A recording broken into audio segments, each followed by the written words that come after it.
There are many images I could not use making this video. You can find the full uncensored adult version on my Patreon, link in the description below.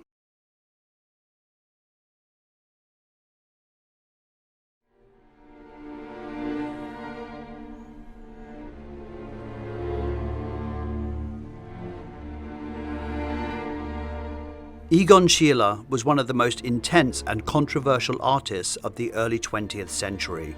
A shy, reserved child turned rebellious visionary. He scandalised Vienna with raw, often unsettling depictions of the human body. His work is filled with twisted forms and existential angst, reflecting an obsession with mortality, sexuality, and identity, especially his own. His self-portraits are unlike anything that came before them, emaciated, contorted, and confrontational. With sunken eyes and twisted limbs, they were not intended to flatter, but to disturb. So what drove this young artist to depict himself so mercilessly? In this film, we'll explore how Schiele's extraordinary self-portraits reflect not just his own inner world, but the last throes of empire. A fascination with medical patients, the artistic ferment of fin de siècle Vienna, including the influence of Gustav Klimt, and even the unlikely effect of Javanese puppet theatre on his work. And we'll ask, why do these haunting images still grip us over a century later?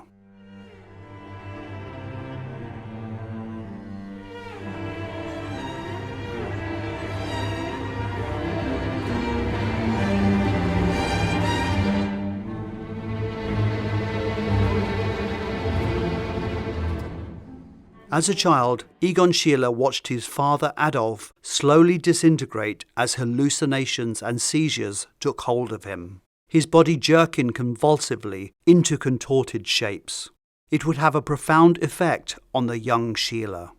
Born in 1890 in the small Austrian town of Tulln, just outside Vienna, his childhood was shaped by three things: trains, an early obsession with drawing, and the long shadow cast by his father's health. Schiele's father, his grandfather, even his older sister worked on the trains, and it was assumed Egon would follow the same path. As a child, he spent hours sketching locomotives with incredible detail, but it wasn't so much the trains that drove his fascination, it was drawing itself. The act of making images quickly became a refuge and an obsession.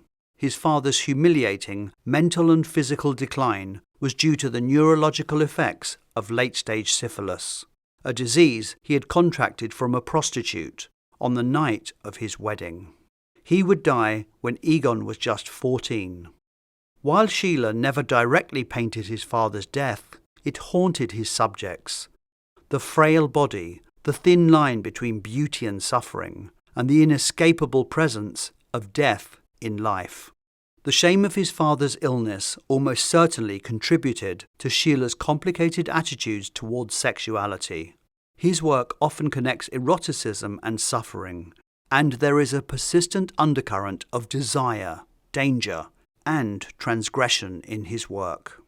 For Schiele, the loss of his father was devastating, and he retreated further into drawing and painting, and even began to use his own self as a subject, as if he were trying to catch something hidden just beneath his own skin. This remarkable photograph of him as a teenage boy shows us the intense psychological world he was already constructing around his image. It seems as if it's a visual rehearsal for the role he would play in his paintings, as if he was sculpting a persona. Schiele was a boy shaped early on by death, intensity, and inward obsession, traits that would define both his art and his short, haunted life. At just 16, Schiele was accepted into the prestigious Vienna Academy of Fine Arts, and at 17 he sought out and met his idol Gustav Klimt, who, already established and 28 years older, would become his mentor. This early drawing by Schiele records their meeting, As we shall see, elements of Klimt's style can be found in many of Schiele's early works and drawings. In 1911, when Schiele was 21, Klimt introduced him to 17-year-old Wally Neusel, a working-class model. The two quickly became inseparable. Wally was both his partner and muse, posing for many of his most intimate and expressive works, and she became an essential part of the emotional and aesthetic core of Schiele's most radical work. What is most striking about her portraits is the look in her eyes. Wally's direct gaze showed her to be comfortable with herself and her sexuality, as she looks calmly and intimately at Schiele. This is one of the most famous paintings of Wally, showing her with unsentimental honesty, staring directly at the viewer. It was painted as a counterpoint to Schiele's own self-portrait of the same year, one of his most celebrated works. Both of them are confident, even defiant, but the paintings also reveal something fragile beneath the surface. The two paintings are a powerful pair and a statement of their bond and a relationship that would last 4 years. That was until he abruptly ended it to marry Edith Harms, a bourgeois woman he considered more respectable. His many portraits of his wife were altogether more modest than Schiele's usual depiction of women. He asked Wally to stay on as his mistress, but she refused. In response to the end of their relationship, Schiele created one of his greatest paintings, which anyone who has been through the end of a love affair can connect with. They never saw each other again. When an artist is making a self-portrait, they are looking into a mirror, asking, "Who am I?" Over his short lifetime, Schiele would go on to produce at least 170 self-portraits. And while many external influences and other artists shaped Schiele's work, it is significant that he and Sigmund Freud were working in Vienna at the same time. Schiele's art emerged from the same cultural and intellectual climate that produced Freud's psychoanalysis, an era defined by a deep fascination with self-examination. Schiele's self-portraits can almost be read as Freudian case histories in visual form. They strip away social masks, expose taboo desires, and make the unconscious visible in the body. His close friend and mentor, Gustav Klimt, didn't paint any works that he called self-portraits. So why did Schiele paint so many? And what makes them so different from those of his predecessors? One of the central reasons artists create self-portraits is to explore questions of identity and status. Many artists use self-portraits to elevate their social standing. In the Renaissance, Albrecht Dürer famously painted himself in the image of Christ, raising the status of the artist to something approaching the divine.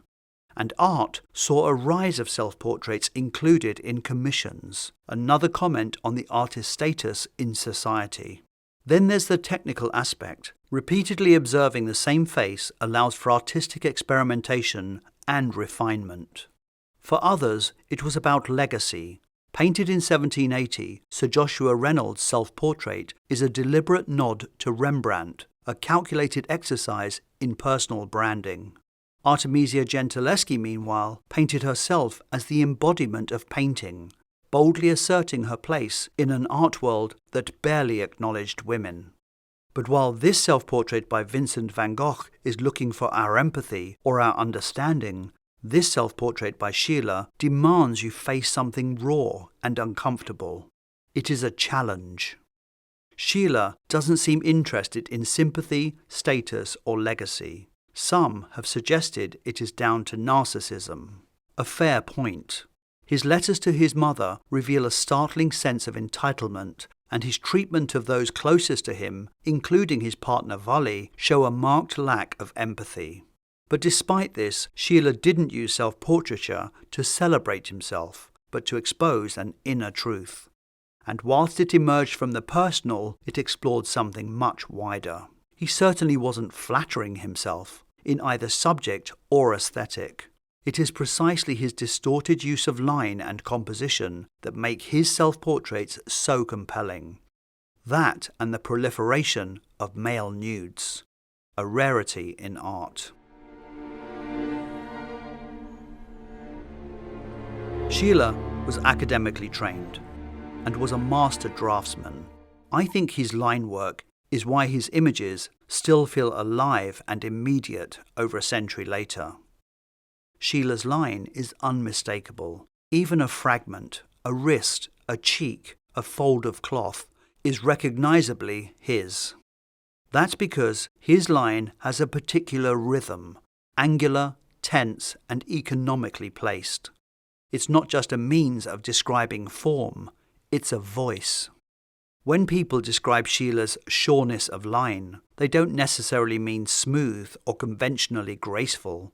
In fact, many of his lines are jagged, angular, or abruptly broken. But they feel decisive. Any discussion of Schiele must start with the naked body. He used his own body repeatedly, showing it more emaciated than it actually was, radically distorted and twisted, sometimes faceless or limbless, sometimes in abject terror, not to flatter, but to expose vulnerability, anxiety, and sexuality. These are not likenesses, they are psychological portraits, a search for the self or the ego, a preoccupation of the time. They are often in an intersection between suffering and sex, as if he is disgusted with his own body. Outlined in black crayon, the brushstrokes visible, the technique as exposed as his inner being, eliminating everything except the body, often floating, untethered, on a blank background, frequently using white paint to emphasize the outline, no indication of social standing, profession or character, of which we learn nothing, discarding centuries of ideas centered around portraiture.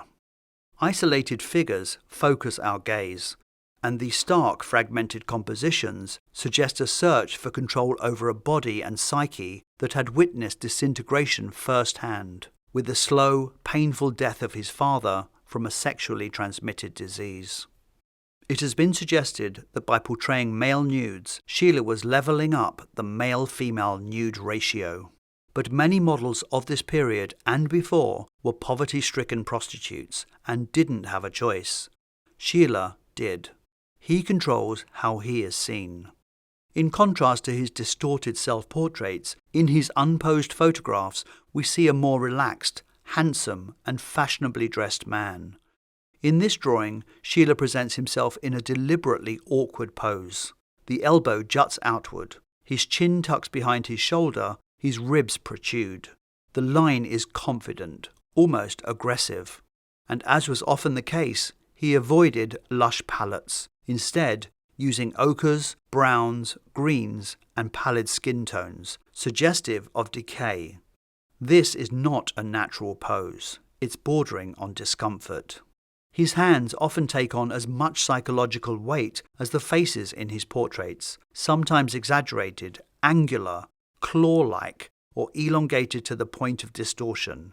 They become the most expressive elements in his self-portraits, mostly in this peculiar V-shape, a pose he practiced in photos and one we see time and time again in his works, in a gesture conveying tension or visual expressions of something internal, deliberately and carefully choreographed. One of the last oil paintings Schiele did included one of his last self-portraits. His wife Edith was pregnant at the time with her first child, and they were comfortable, happy, and settled, unaware of the tragedy yet to come.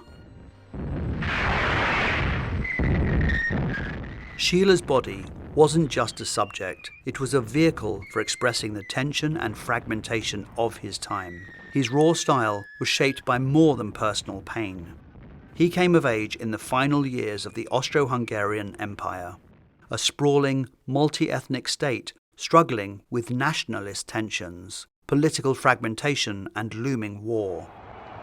Politically, Vienna was caught between the old imperial order and modern democratic movements. Culturally, it was a laboratory for psychoanalysis, radical art, music, and taboo-breaking literature. Modern ideas in technology, medicine, and the arts clashed with deep-rooted traditions. The self became a key site of exploration in both culture and science. Out of this chaos, the Vienna Secession was formed in 1897 by a group of artists led by Gustav Klimt, who broke away from the dominant conservative style. Schiele immediately gravitated to Klimt's expressive works, and the secession motto, "To the age it's art, to art is freedom," reflected the modernism he would go on to embrace. You can clearly see Klimt's influence in Schiele's early works, particularly in his use of pattern and decoration, but the younger artist quickly found his own artistic voice. Artists, writers, and others were coming of age at a turning point where everything, morals, politics, empires, felt unstable. And Schiele's new, sparse figures often embody this instability. Twisted poses, tense gestures, bodies that seem in flux or under strain. They evoke not just personal discomfort, but something larger, the sickness and fragility of an entire society. But this physical imagery of illness and disintegration wasn't just metaphorical. They were symptoms of a deeper obsession gripping Vienna: medical science. Sigmund Freud, father of psychoanalysis, reshaped ideas about the unconscious, repression, dreams and sexuality, challenging the belief that humans were ruled only by reason. In a society uneasy about sex and morality, his view of sexuality as central to life was met with repression. Artists turned inward. For Schiele, the erotic, pathological, intimate, and grotesque often overlapped. But psychiatry wasn't the only innovative field in medicine at the time. The discoveries made in neurology were just as important. The medical journal Nouvelle Iconographie de la Salpêtrière was intended as a visual reference for neurological diagnosis. It was cutting edge. Medical photography was still new, and the images it published of neurological patients were unusually vivid, detailed, and staged. It became a curiosity collected by those outside the medical profession, and eventually an iconographic source for artists in their search for new ways of representing the body. Schiele's likely exposure to the journal came through Viennese medical networks, notably Dr. Erwin von Graf, a gynecologist who allowed Schiele to sketch patients at Vienna's women's clinic, and also through his studio mate Erwin Osen, who sketched at medical lectures. Having seen his father die of syphilis, Schiele's interest was personal. His work blurs the line between sickness and health, seeing the body in all forms as his truest subject. And this fascination with bodily expression, gesture and identity would lead Schiele into new territory, one influenced not by medicine, but by movement, masks, and the performance traditions of distant cultures. One of the more surprising influences on Schiele came from the painted puppets of Javanese shadow theatre. His friend and patron Arthur Rossler collected these stylized figures, prized in the Viennese avant-garde for their ritualistic, mystical quality. At the time, Austrian artist Richard Teschner was also adapting Javanese traditions for Viennese audiences, reinforcing their influence. Rossler recalled showing his collection of puppets to Schiele, who he said played with them for hours. It's hard not to see the connection between Schiele's work and the bent limbs and angular and flattened silhouette shapes of these puppets, set against empty or negative space. In some early self-portraits, Schiele's hands seem to manipulate himself like a puppet, creating a tension between control and collapse, and mirroring the theatricality of the Javanese performances. Any film about Schiele must confront controversy. As he pushed artistic boundaries, he pushed social ones too. Schiele lived with his partner Wally for 4 years, but they weren't married, which in early 20th century society was considered deeply scandalous.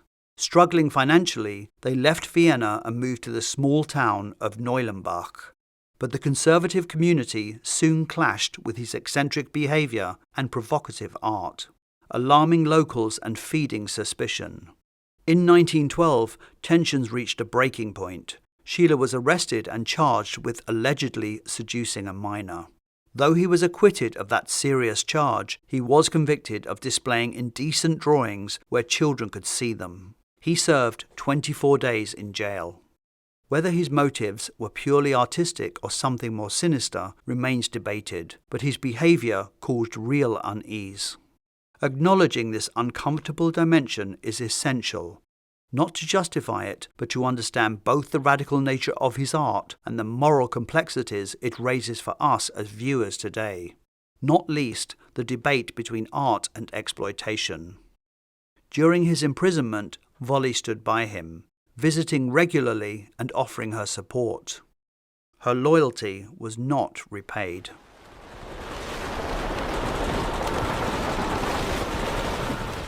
On July 28, 1914, the world was swept into a vicious war.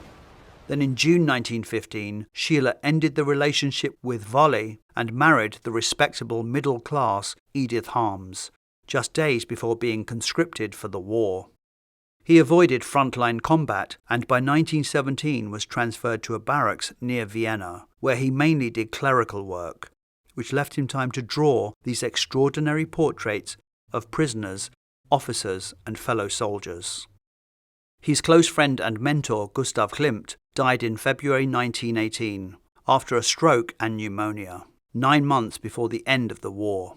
Then just as the war was drawing to a close, another deadly force would claim at least 50 million lives across Europe. In October 1918, the Spanish flu swept through Vienna, and within days, Edith was dead. She was 6 months pregnant.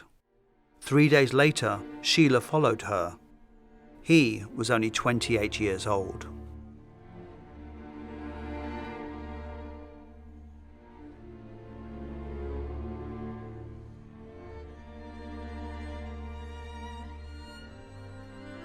Egon Schiele created some of the most psychologically charged and emotionally intense works of the early 20th century. In his self-portraits, themes of eroticism, mortality, and the fragility of the human condition are laid bare with unflinching honesty. His distorted figures and expressive lines still provoke outrage and fascination because they strip away comfort and force us to confront what lies beneath. For Schiele, the body was never just a subject, it was a vessel for emotional truth. By turning his own image into a kind of allegory, he spoke not only of himself, but of the anxieties, desires, and wounds of the world around him, around us. Schiele unsettles us, and perhaps that is his greatest skill. To be unsettled is to question, and to question is to feel alive.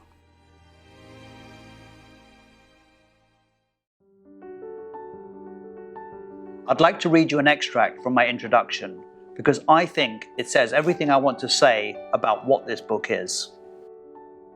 Art doesn't exist in a vacuum. Monet's water lilies can be seen on a purely aesthetic level, but we can also go beyond their surface beauty to consider whether these works created during the First World War can also be viewed as profound meditations on the power of art in the face of human conflict. We can appreciate Michelangelo's Pieta for its Christian symbolism and its mastery of marble, but we can also view it in more universal terms, as an exploration of motherhood and grief. Frida Kahlo's self-portraits are not just personal expressions, they are lenses into Mexican culture, identity, and the artist's own complex relationships. Every great work of art carries with it its echoes of its time, the politics, the religion, the economy, the social norms, and the individual struggle that shaped his creation. This book looks at those contexts. Available now for pre-order. Thank you.